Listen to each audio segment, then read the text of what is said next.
Indian ഭരണഘടന അംഗീകരിച്ചതിന്റെ 75ാം വാർഷികത്തോടനുബന്ധിച്ച് പാർലമെന്റിൽ നടന്ന ചർച്ചയിൽ സംസാരിച്ച പ്രിയങ്ക ഗാന്ധി കേന്ദ്ര സർക്കാരിനെതിരെ വൻ കടന്നാക്രമണമാണ് നടത്തിയത്. ഭരണഘടനയെ അട്ടിമറിക്കാൻ കേന്ദ്ര സർക്കാർ എല്ലാ വഴികളും തേടുന്നെന്നും അദാനിക്ക് വേണ്ടി മാത്രമാണ് സർക്കാർ പ്രവർത്തിക്കുന്നതെന്നും പ്രിയങ്ക ആരോപിച്ചു. സർക്കാർ കർഷകരെ ഉപേക്ഷിച്ച് അദാനിയെ സംരക്ഷിക്കുന്നു. ഒരു വ്യക്തിക്ക് വേണ്ടി ഒരു ജനതയെ വഞ്ചിക്കുന്നു. സമ്പദ് വ്യവസ്ഥയും ഭരണഘടനാ സ്ഥാപനങ്ങളെയും ദുർബലമാക്കുന്നു. BJP സർക്കാർ വാഷിംഗ് മെഷീനാണെന്നായിരുന്നു പ്രിയങ്ക ഗാന്ധിയുടെ മറ്റൊരു പരിഹാസം. ഇതോടെ സ്പീക്കർ ഇടപെട്ടു. എന്നാൽ ഭരണഘടനയെ വഞ്ചിക്കുന്നവർക്കെതിരെ പ്രതിഷേധമുയർത്തുമെന്നാണ് പ്രിയങ്ക നൽകിയ മറുപടി. മാത്രമല്ല, അദാനി വിഷയത്തിൽ ചർച്ച നടത്താൻ ഗവൺമെന്റിന് ഭയമാണെന്ന് കുറ്റപ്പെടുത്തിയ പ്രിയങ്ക ബാലറ്റ് പേപ്പറിലൂടെ തെരഞ്ഞെടുപ്പ് നടത്താൻ ധൈര്യമുണ്ടോ എന്നും ഭരണപക്ഷത്തോട് ചോദിച്ചു. അതേസമയം പാർലമെന്റ് ആക്രമണത്തിൽ വീരമൃത്യു വരിച്ചവർക്ക് ആദരമർപ്പിച്ചുകൊണ്ടായിരുന്നു തന്റെ കന്നി പ്രസംഗം പ്രിയങ്ക ആരംഭിച്ചതും. ഉന്നാവോ ബലാത്സംഗവും സമ്പൽ സംഘർഷവും ഉന്നയിച്ച് കേന്ദ്രത്തെ പ്രതിരോധത്തിലാക്കി. ഭരണഘടന, സംവരണം, ജാതി സെൻസസ് തുടങ്ങിയ വിഷയങ്ങളിൽ ശബ്ദമുയർത്തിയ പ്രിയങ്ക ലോക്സഭാ തെരഞ്ഞെടുപ്പിൽ BJPക്കേറ്റ തിരിച്ചടി ഭരണഘടനയെക്കുറിച്ച് സംസാരിക്കാൻ അവരെ കൂടുതൽ പ്രേരിപ്പിച്ചുവെന്നും ചൂണ്ടിക്കാട്ടിയിരുന്നു. എന്നാൽ ഹിമാചൽ പ്രദേശ് സർക്കാർ പ്രാദേശിക കർഷകരുടെ ചെലവിൽ മുൻനിര വ്യവസായികളെ സഹായിക്കുകയാണ് എന്ന് വാദിച്ച പ്രിയങ്കയ്ക്കെതിരെ ഹിമാചലിലെ സർക്കാർ കോൺഗ്രസിന്റെ തന്നെയാണെന്ന മറുവാദവുമായി സമൂഹമാധ്യമങ്ങളിൽ ട്രോളുകളും വന്നിട്ടുണ്ട്. माननीय अध्यक्ष महोदय जी, आज आपने मुझे इस सभा में बोलने का मौका दिया, इसके लिए मैं आपकी बहुत बहुत आभारी हूँ। सबसे पहले जो सुरक्षाकर्मी, जो जवान अफसर 13 दिसंबर को संसद की सुरक्षा के लिए शहीद हुए, उनके प्रति मैं श्रद्धांजलि व्यक्त करना चाहती हूँ। महोदय, हजारों साल पुरानी हमारी देश की, धर्म की एक पुरानी परंपरा रही है। ये परंपरा संवाद, चर्चा की रही है। एक गौरवशाली परंपरा है जो दर्शन ग्रंथों में, वेदों में, उपनिषदों में दिखती है। वाद विवाद और संवाद की हमारी पुरानी संस्कृति है। अलग अलग धर्मों में भी, इस्लाम में, सूफियों में, बौद्ध धर्म में, जैन धर्म में, सिख धर्म में भी ये वाद संवाद, ये चर्चा, बहस, इसकी संस्कृति रही है। इसी परंपरा से उभरा हमारा स्वतंत्रता संग्राम। हमारा स्वतंत्रता संग्राम विश्व में एक अनोखा संग्राम था, एक अनोखी लड़ाई थी जो अहिंसा और सत्य पर आधारित थी। ये वाद संवाद की जो परंपरा है, इसको इस संग्राम ने आगे कैसे बढ़ाया? क्योंकि ये जो संग्राम था, ये जो लड़ाई थी हमारी आज़ादी के लिए, एक बेहद लोकतांत्रिक लड़ाई थी। इसमें देश के किसान, देश के जवान, देश के मजदूर, देश के अधिवक्ता, देश के बुद्धिजीवी, चाहे किसी भी जाति के हों, चाहे किसी भी धर्म के हों, चाहे किसी भी भाषा को बोलते हों, सब इस स्वतंत्रता संग्राम में शामिल हुए। सब ने हमारे देश की आज़ादी की लड़ाई लड़ी।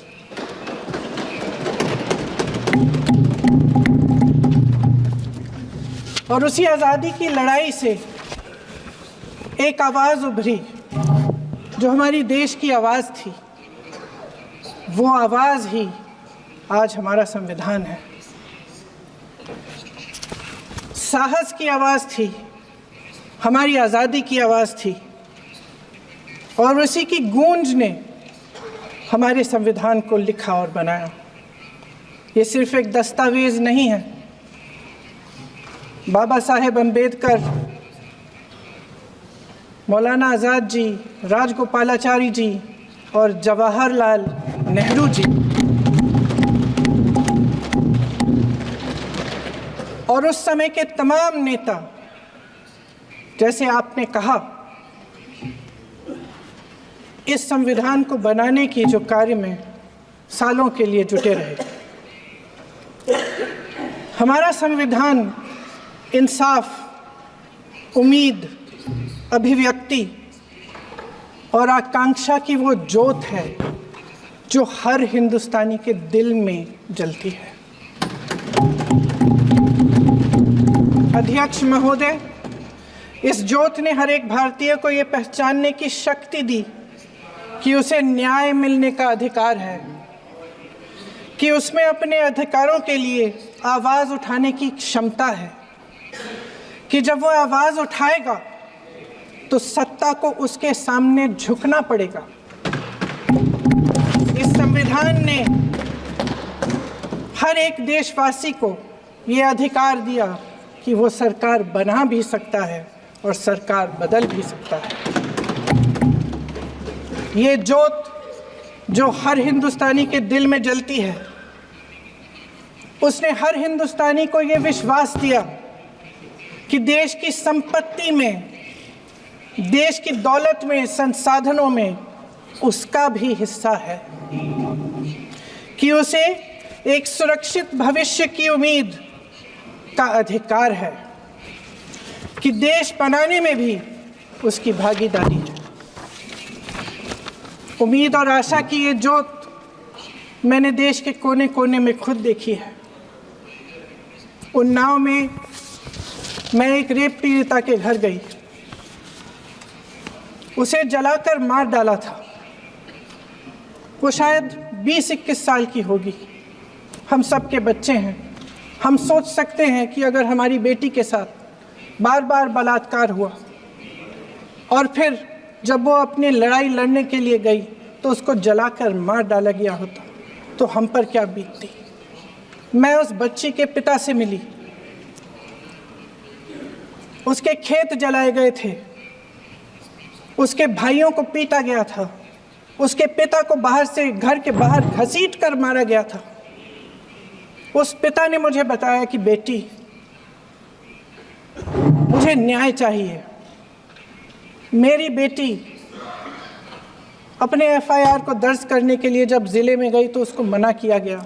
अगले ज़िले में जाना पड़ा उसे। वो रोज़ सुबह 6 बजे उठकर तैयार होकर अकेली अपने मुकदमे को लड़ने के लिए अगले ज़िले में ट्रेन से जाती थी। उसके पिता ने मुझे कहा कि मैंने उससे कहा, बेटी अकेले मत जाओ, छोड़ दो ये लड़ाई।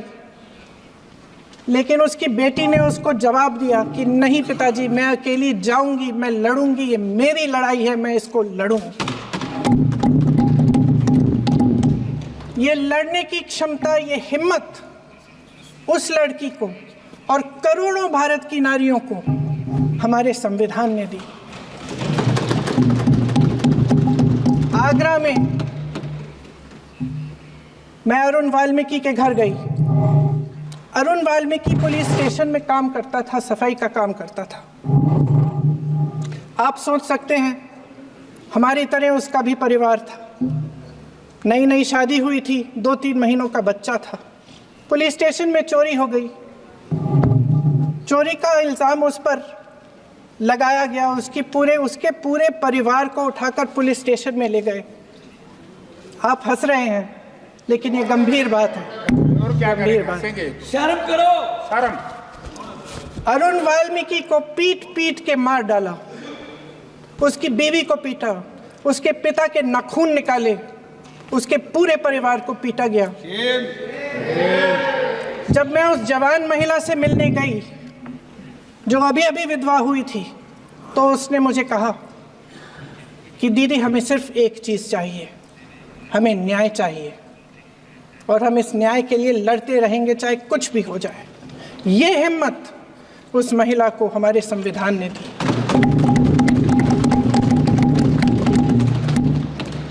संभल के कुछ लोग आए थे हमसे मिलने जो मृतकों के परिवार के सदस्य थे। उसमें 2 बच्चे थे, अदनान और उज़ैर। अब सुनिए। उसमें 2 बच्चे थे, अदनान और उज़ैर। एक बच्चा मेरे बच्चे की उम्र का है, दूसरा उससे छोटा 17 साल का है। दर्जी के बेटे थे। दर्जी का एक ही सपना था कि वो अपने बेटों को पढ़ाएगा लिखाएगा। एक बेटा डॉक्टर बनेगा, एक बेटा भी सफल होगा दूसरा बेटा भी अपने जीवन में सफल होगा। उनके पिताजी हर रोज़ उनको स्कूल छोड़ते थे। उस दिन भी स्कूल छोड़ने के बाद अपनी दुकान में चले गए। उन्हें पता नहीं था कि विवाद हो रहा है। उन्होंने भीड़ देखी, घर आने की कोशिश की तो पुलिस ने गोली से मार डाला। वो 17 साल का बच्चा अदनान मुझसे कहता है, वो 17 साल का बच्चा अदनान मुझसे कहता है कि मैं बड़ा होकर डॉक्टर बन के दिखाऊंगा, मैं अपने पिता का सपना साकार करूंगा। ये सपना, ये आशा उसके दिल में हमारे संविधान ने डाली। अध्यक्ष महोदय, हमारे देश के करोड़ों देशवासियों के संघर्ष में, अपने अधिकारों की पहचान में, इनकी कठिन से कठिन परिस्थितियों से लड़ने की अपार हिम्मत में और देश से न्याय की अपेक्षा में हमारे संविधान की ज्योत जल रही है।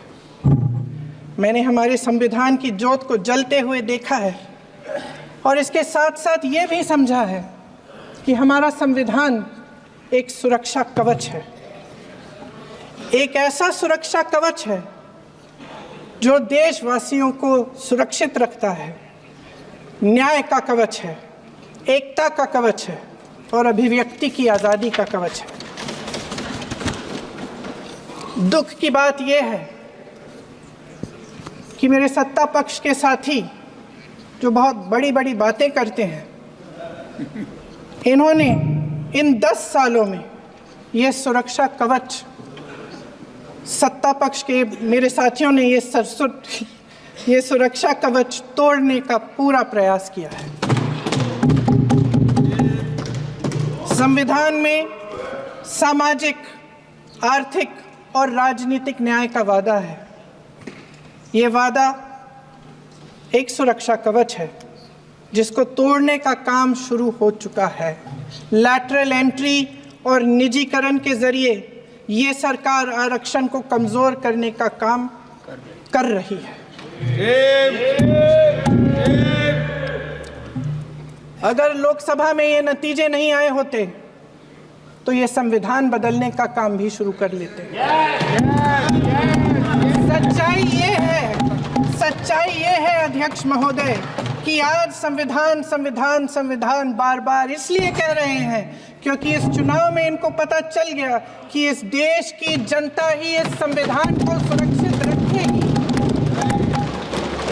कि इस चुनाव में हारते हारते जीतने से इन्हें एहसास हुआ कि ये संविधान बदलने की बात इस देश में नहीं चलेगी। आज जनता की मांग है कि जाति जनगणना हो। सत्ता पक्ष के मेरे साथी ने इसका जिक्र किया। ये जिक्र भी आज इसलिए हो रहा है क्योंकि चुनाव में ये नतीजे आए।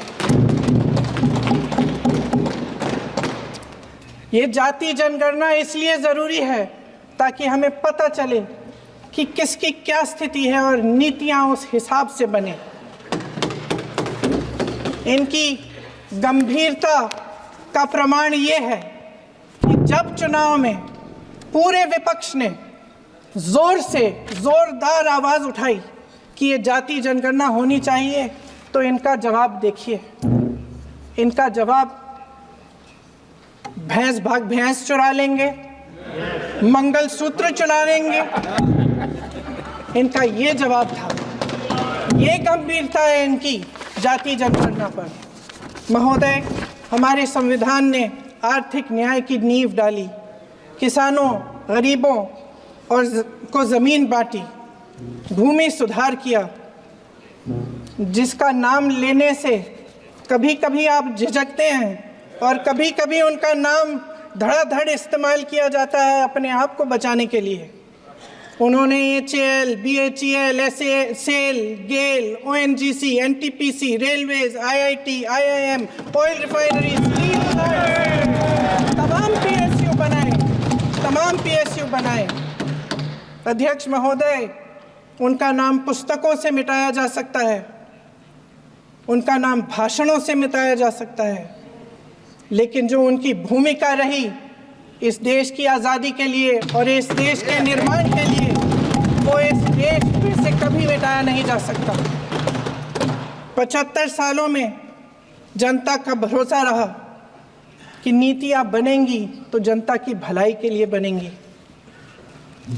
जल जंगल जमीन का अधिकार मिला आदिवासी भाई बहनों को। इंदिरा जी ने बैंकों का राष्ट्रीयकरण करवाया, खदानों का राष्ट्रीयकरण कराया। कांग्रेस और यूपीए की सरकारों में शिक्षा का, भोजन का अधिकार मिला। 75 सालों में जनता का भरोसा मिला। पहले संसद चलती थी तो जनता की उम्मीद होती थी कि सरकार महंगाई और बेरोजगारी पर चर्चा करेगी, कोई उपाय निकालेगी, कोई रास्ता निकालेगी। लोग मानते थे कि अगर कोई नई आर्थिक नीति बनेगी तो देश की अर्थव्यवस्था को मजबूत बनाने के लिए बनेगी, तो भारतीय बाजार को मजबूत बनाने के लिए बनेगी, उनके भविष्य को मजबूत बनाने के लिए बनेगी। किसान और आदिवासी भाई बहन भरोसा करते थे कि यदि ज़मीन के कानून में संशोधन होगा तो उन्हीं की भलाई के लिए होगा। आप नारी शक्ति की बात करते हैं। आज चुनाव की वजह से शायद इतनी बातचीत हो रही है नारी शक्ति के बारे में, क्योंकि हमारे संविधान ने महिलाओं को ये अधिकार दिया, उनकी शक्ति को परिवर्तित किया वोट में। और आज आपको पहचानना पड़ रहा है कि महिलाओं के बिना, कि नारी शक्ति के बिना ये सरकारें नहीं बन सकती हैं। इसीलिए आज आप नारी शक्ति की बातें दोहरा रहे हैं। जो आप नारी शक्ति का अधिनियम लाए हैं उसको लागू क्यों नहीं करते? वो 10 साल बाद लागू क्यों होगा? क्या आज की नारी 10 साल इंतजार करेगी उसके लागू करने के लिए? क्या बात है, क्या बात है।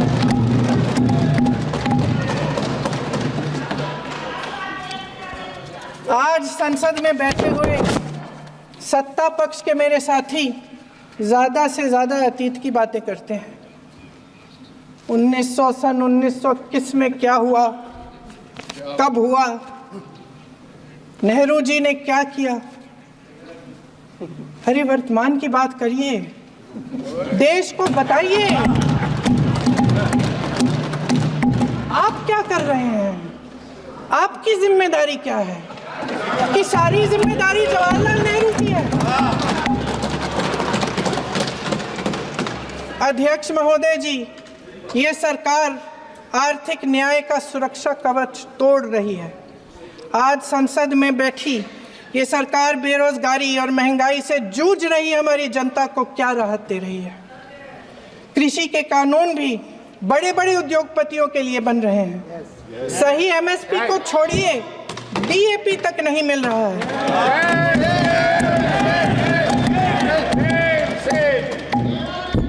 वायनाड से लेकर ललितपुर तक इस देश का किसान रो रहा है।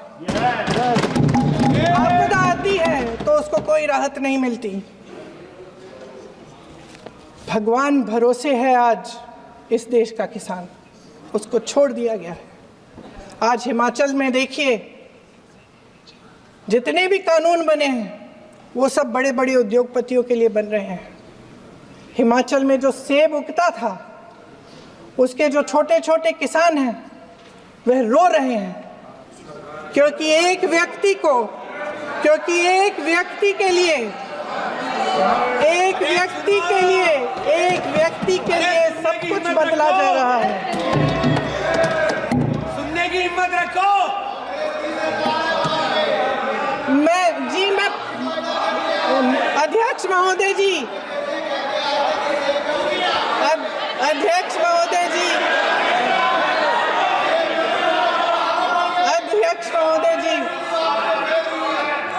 महोदय जी, सारे कोल्ड स्टोरेज प्रदेश की सरकार ने नहीं दिए, कोल्ड स्टोरेज आपकी सरकार ने दिए हैं। देश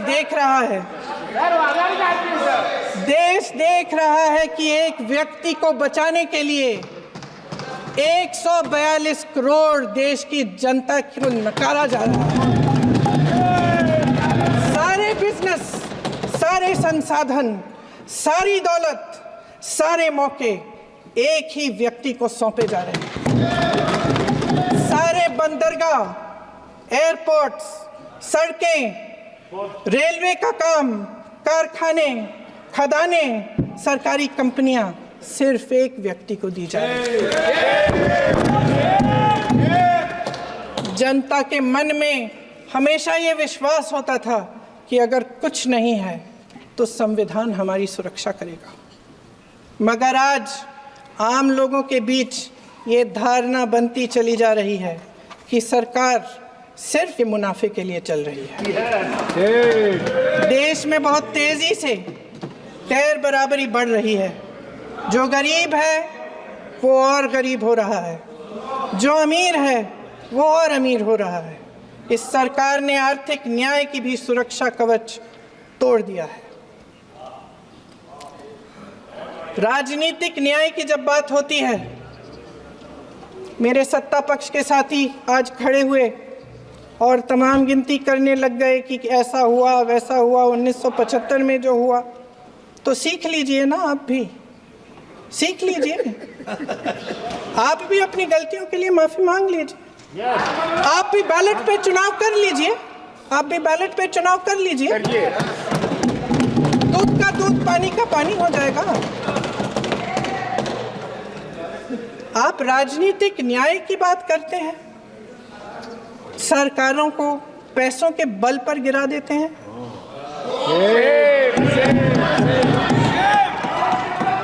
मेरा आग्रह है कि अपन संविधान में सकारात्मक बोले।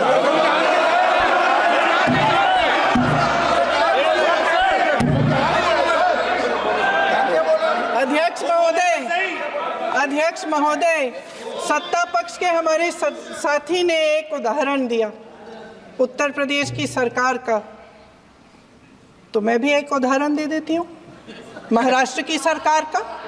मैं भी एक उदाहरण दे देती हूँ हिमाचल की सरकार को तोड़ने की कोशिश किसने की, पैसों के बल पे की, गोवा की सरकार। तमाम उदाहरण है। राजस्थान की। क्या ये सरकारें जनता ने नहीं चुनी थी? क्या संविधान इन पर लागू नहीं था? पूरी देश की जनता जानती है कि इनका हंसती है, जानती है कि इनके यहाँ तो वॉशिंग मशीन है।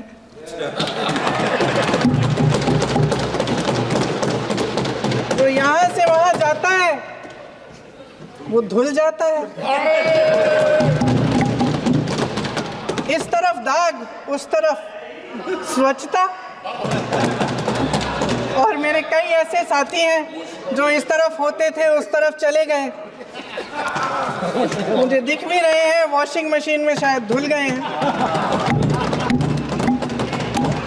अध्यक्ष महोदय, जहां भाईचारा और अपनापन होता था, जहां हमारे संविधान ने एकता का सुरक्षा कवच दिया था, वहां शक और घृणा के बीज बोए जा रहे हैं। एकता का सुरक्षा कवच तोड़ा जा रहा है। प्रधानमंत्री जी यहाँ सदन में संविधान की किताब को यूं माथे से लगाते हैं, लेकिन संभल में, हाथरस में, मणिपुर में जब न्याय की गुहार आती है, उठती है, तो उनके माथे पे शिकन तक नहीं आता।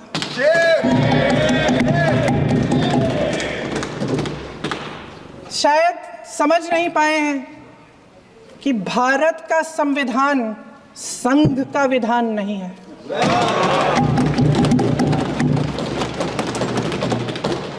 भारत के संविधान ने हमें एकता दी, हमें आपसी प्रेम दिया। उस मोहब्बत की दुकान जिस पर आपको हंसी आती है, उसके साथ करोड़ों देशवासी चले। करोड़ों देशवासियों के दिल में एक दूसरे के लिए प्रेम है, घृणा नहीं है।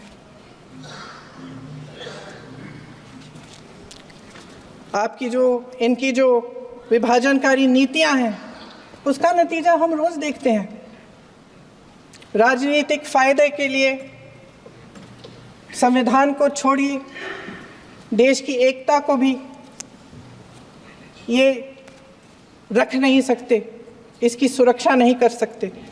हमने संभल में देखा, मणिपुर में देखा। दरअसल इनका कहना है कि अलग अलग इस देश के अलग अलग हिस्से हैं, लेकिन हमारा संविधान कहता है कि ये देश एक है और ये देश एक रहेगा। जहां खुला विवाद होता था, अभिव्यक्ति का सुरक्षा कवच होता था, इन्होंने भय का माहौल पैदा किया है। सत्ता पक्ष के मेरे साथी अक्सर 75 सालों की बात करते हैं, लेकिन इन 75 सालों में ये उम्मीद, आशा, ये अभिव्यक्ति की ज्योति कभी थमी नहीं, कभी बुझी नहीं। इस देश की जनता ने खुलकर आलोचना की, निडर होकर धरने किए, प्रदर्शन किए। जब जब जनता नाराज हुई तब तब सत्ता को ललकारा, उसे चेतावनी दी, बड़े से बड़े नेताओं को कटघरे में खड़ा किया, उनसे जवाब मांगा, न्याय मांगा। इस देश के छोटे छोटे से नुक्कड़ की दुकानों में, चाय की दुकानों में, इस देश के घरों में, गलियों में, मोहल्लों में, अखबारों में, प्रकाशन घरों में, न्यायपालिकाओं में चर्चा कभी बंद नहीं हुई। लेकिन आज ये माहौल नहीं है। आज जनता को सच बोलने से डराया जाता है, धमकाया जाता है।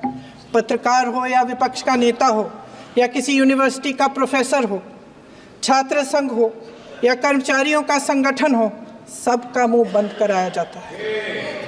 किसी पे ईडी, किसी पे सीबीआई, किसी पे इनकम टैक्स, फर्जी मुकदमे लगवाए जाते हैं, जेल में डाल दिया जाता है। विपक्षी नेताओं को जेल में डाल दिया जाता है, उनको सताया जाता है। किसी को नहीं छोड़ा इस सरकार ने। देशद्रोही कह के उत्तर प्रदेश में मुझे याद है कुछ अध्यापिकाएं प्रदर्शन कर रही थी, उन पर मुकदमा डाल दिया देशद्रोही का, उन्हें देशद्रोही कह दिया।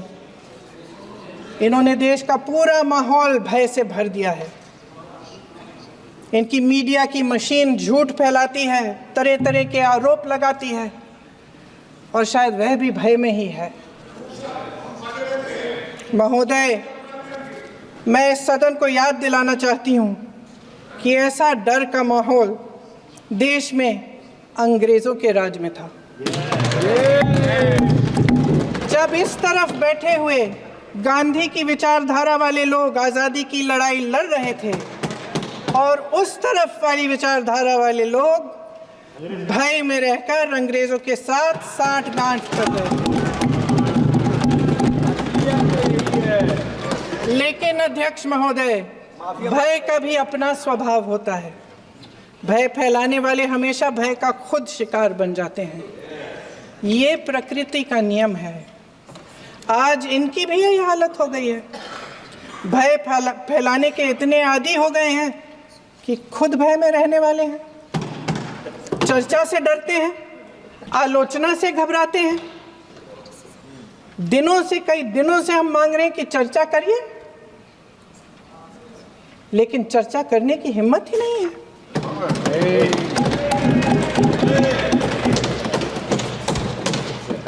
एक कहानी होती थी अध्यक्ष महोदय, शायद बचपन में आपने भी सुनी होगी। राजा भेष बदलकर बाजार में आलोचना सुनने जाता था। ये सुनने जाता था कि प्रजा मेरे बारे में क्या कह रही है, मैं सही रास्ते पे चल रहा हूँ कि नहीं। लेकिन आज का राजा, भेष तो बदलते हैं आज के राजा, शौक तो है उनको भेष बदलने का, लेकिन न जनता के बीच जाने की हिम्मत है और ना आलोचना सुनने की। महोदय, मैं तो सदन में नहीं हूँ।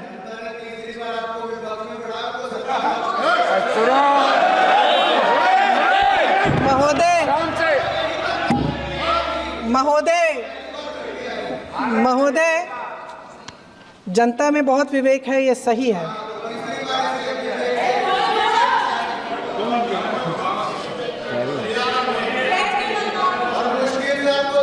अच्छा महोदय, मैं सदन में नहीं हूँ, मैं सदन में नहीं हूँ कुछ। हाँ ठीक है, मैं सदन में नहीं हूँ, मात्र 15 दिनों से आ रही हूँ, लेकिन मुझे ताज्जुब होता है कि इन 15 दिनों में इतनी बड़े बड़े इश्यूज़ हैं, इतनी बड़ी बड़ी बातें हैं, प्रधानमंत्री जी मात्र एक दिन के लिए शायद 10 मिनट के लिए दिखे हैं सब।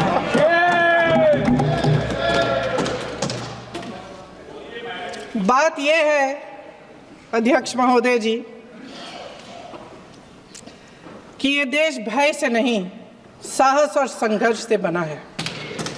इसको बनाने वाले देश के किसान, जवान, देश के करोड़ों मजदूर और गरीब जनता है। संविधान इनको साहस देता है। मेहनती मिडिल क्लास है और इस देश के जो करोड़ों देशवासी हैं, जो रोजाना भयंकर परिस्थितियों का सामना करते हैं, उनको साहस देता है। वायनाड में जो आपदा आई, उसमें एक छोटा लड़का था 17 साल का। 6 घंटों के लिए उसने अपनी माँ को बचाने की कोशिश की। 6 घंटों के लिए आप सोच सकते हैं कि अगर नदी की धारा बह रही है, नाराज है, आप अपनी माँ को पकड़े हो, 6 घंटों के लिए पकड़े रखते हो कि मेरी माँ बच जाएगी, और अंत में वो माँ भी बह जाती है। उस लड़के का साहस, उन महिलाओं का साहस जो पीड़ित हैं लेकिन फिर भी अपनी लड़ाई लड़ रहे हैं, उन संभल के बच्चों का साहस जिनके पिताजी अभी अभी गुजर गए लेकिन फिर भी उनके सपनों को साकार करने की हिम्मत है, उनका साहस है। वो साहस से संविधान ने दिया है।